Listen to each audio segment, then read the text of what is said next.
In Friuli Venezia Giulia, ogni 100 litri d'acqua immessa nella rete per usi civili ne arrivano all'utente poco meno di 57,7. Gli altri 42,3 si perdono lungo le tubazioni, che in alcune aree della regione più piccola del nord-est non godono di buona salute. Un dato, quello appena citato, praticamente in linea con quello medio nazionale.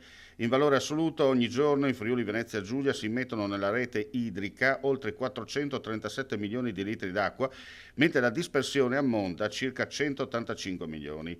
Tra i 4 comuni capoluogo di provincia presenti in regione, la situazione più critica riguarda Gorizia, dove il 51,9% dell'acqua immessa in rete non arriva nei rubinetti delle utenze presenti in città.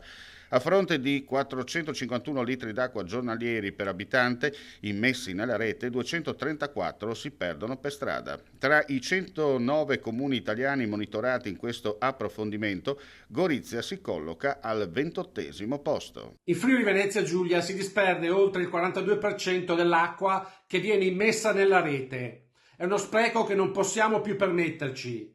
Per efficientare la rete idrica regionale bisogna aggiustare le tubazioni, ammodernare il sistema irriguo del settore agricolo e aumentare la depurazione delle acque reflue da riutilizzare nel sistema produttivo. Grazie al PNRR abbiamo oltre 5 miliardi di euro da spendere a livello nazionale per mettere a terra questi interventi. Dobbiamo fare presto e bene. Il futuro dell'agricoltura e di molti settori produttivi di tantissime regioni ad alta intensità di utilizzo dell'acqua sono fortemente a rischio.